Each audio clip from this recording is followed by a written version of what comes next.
So we were primarily a country which concentrated on textile exports.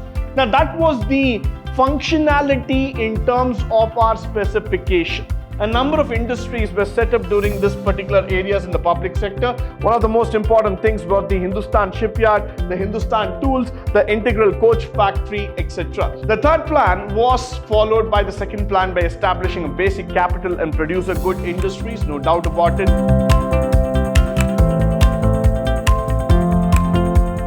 Good morning and welcome to the second session in Chapter 3, Unit 1, first semester B.Ca, Pre-Reforms of Indian Economy, where we're going to speak about industrial development. It's a very interesting topic to know about. How did the industrial segment in India develop by itself? Now, for example, we all know that the advent of British rule in India and the effect of it was quite a long time. Now, when the Britishers actually left India, they did not leave us with wealth. They did not leave us with prosperity. Rather, they made us understand what it is all about to struggle, what it is all about hardship, what it is like to be in poverty state. So exactly where Indians started their ideology to become an industrialized nation was at that point when we started thinking that India can become a manufacturing hub for the world. Now, the exports from India consisted of goods like cotton, silk, artistic wares, woolen cloth, etc. So we were primarily a country which concentrated on textile exports. Now, that was the functionality in terms of our specification. We were master weavers. We were people who were known for our design, for our craft, and for our expertise in terms of understanding the textiles. But we did not want to stop there. The impact of our British policies in industrial revolution led to the decay of Indian handicraft industry. Why? Because the Britishers took away our talent. Britishers took away our products. They took away the wealth from us, not in just terms of money, but also in terms of the hard work that went in. So post the industrial revolution, the man-made, machine-made concept coming into picture where Indian market started adopting itself to the machinery world. We started getting into the tools and technology. Followed by the decline in the traditional handicraft, there was a rise for the modern industrialization in India due to the British policy of encouraging imports of the British goods and exports of raw materials from India. So the Britishers did not just leave India as a developing nation. Rather, they took away each and every factor of produce, of growth from us. They made India as an inventory house, a storage house, from where all the raw materials were exported. They were converted to finished goods and again sold back in the Indian market. So we suffered the double pricing. We suffered in terms of profit. We suffered in terms of growth. So that's exactly where India wanted to take a revenge. India wanted to make a serious comeback. We came back with our industrial policy, first 5-year plan, which was not just on a large scale for industrialization. Rather, the plan was just made to give an attempt to a practical shape to Indian economy by providing development on both agricultural as well as towards the private and public sectors. A number of industries were set up during this particular areas in the public sector. One of the most important things was the Hindustan shipyard, the Hindustan tools, the integral coach factory, etc.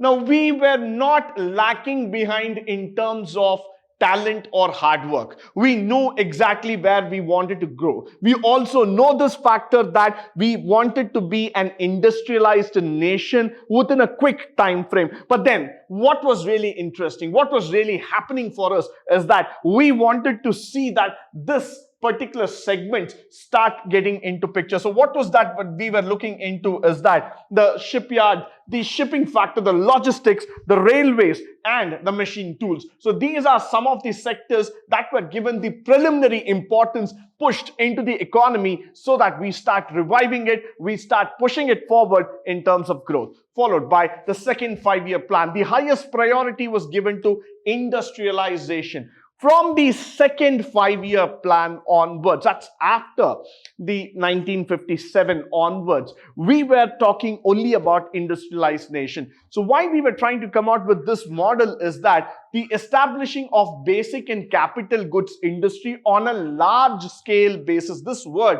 needs to be underlined.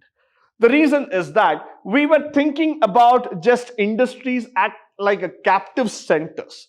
But in the second 5-year plan, we understood that we have to grow forward, we have to produce more, we have to manufacture more in order to grow in terms of the industrial development. Followed by the substantial investment in iron and steel, coal, heavy engineering, machine building activities, heavy chemical, cement industries are of the basic importance. So probably this is where India started awakening. This is the time period when India wanted to go back and tell the world that we are second to none. We can probably become the best nation, putting our best foot forward. Now, moving further, the third plan. The third plan was followed by the second plan by establishing a basic capital and producer good industries, no doubt about it. Special emphasis on the machine building industry. As a result, the second and the first year plan, where we had given emphasis on the public sector, most of the capital goods were built under the public sector. I would call the third 5-year plan and plan that was concentrated towards the public sector. That was the era where the public sector was given maximum importance. We wanted this sector to become the outgrown sector which could start giving employment to hundreds and thousands of people in India, plus also start ensuring that the economic engines are revived. So that's exactly where the growth platform was created.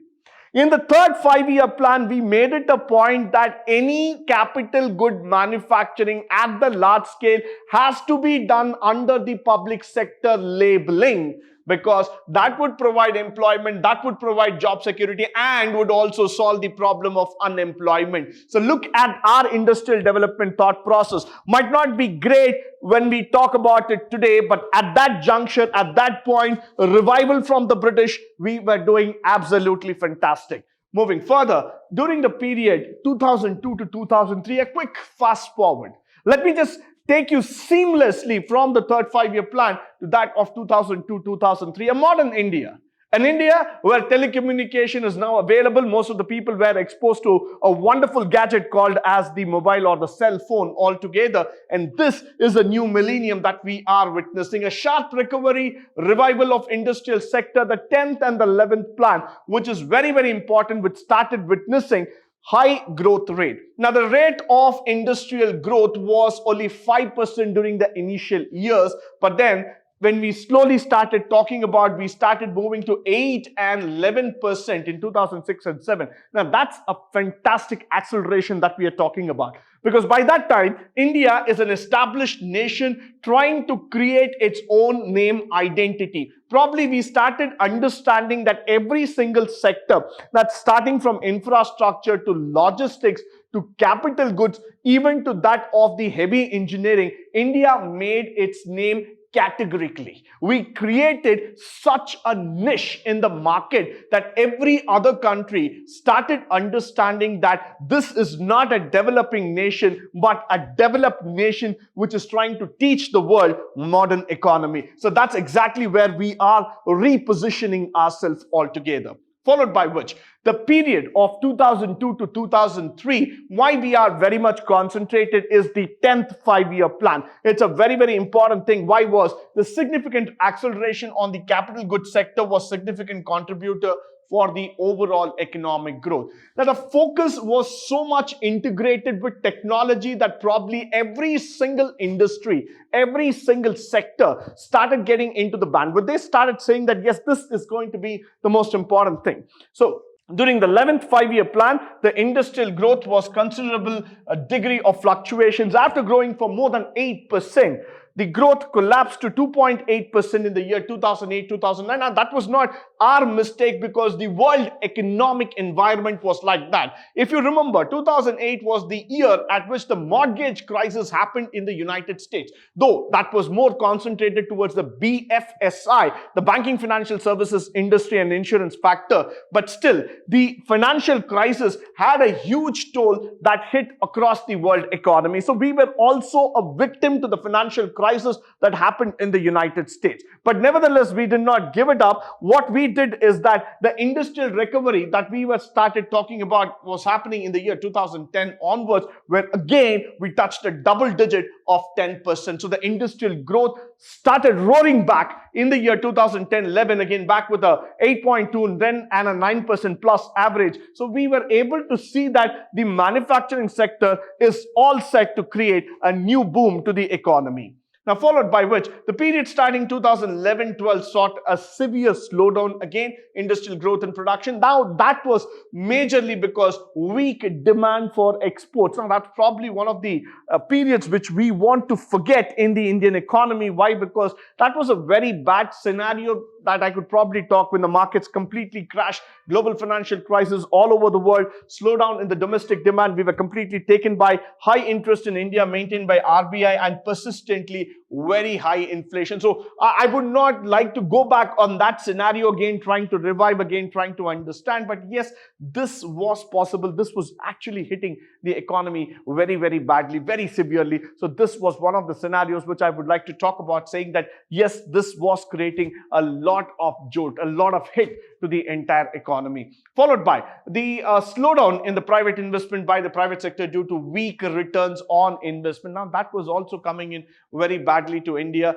The rising NPAs in terms of the public sector and banks had led to weak credit. So, the global financial crisis is what we have been talking about in and out. Why? Because that crisis actually crippled the economy to such an extent that probably we could not even think that demand could really go down to this extent and exports could just fall down like a pack of cards.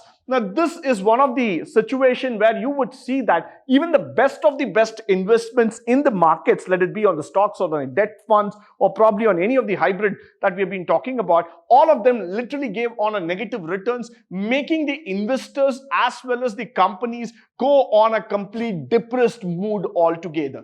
But nevertheless, what we wanted to see is that the era of 2014-15, what we're going to discuss about, where we're going to come back, we're going to make a huge return in terms of our growth. Now, the post factor, what we are talking about is the failure of past projects in the private sector. Government was trying to, was very, very reluctant to go back to the public sector, uncertain global recovery, the European debt crisis, not to forget, because if we are talking about economics, we also need to understand that after the US crisis, the European markets took a huge toll on the economic recovery. And yes, we did fall down. The slowdown in the prices of commodities in international commodity markets due to the weak Chinese growth that we are talking about. The weakness had the prices hit on Indian agriculture.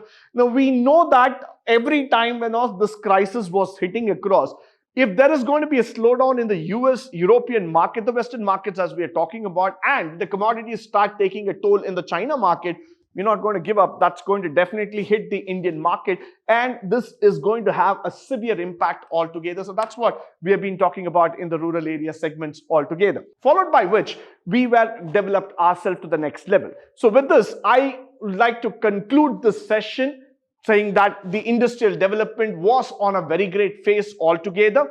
I hope and believe that all the factors that have been told in this particular session will be of a great help, and also in terms of practical and theoretical review. In the upcoming sessions, we would be talking about the MSME, the service sectors, and the other halves of the Indian economy. But until then, stay tuned, stay blessed, and stay enlightened forever. Thank you once again for joining me today on this wonderful session.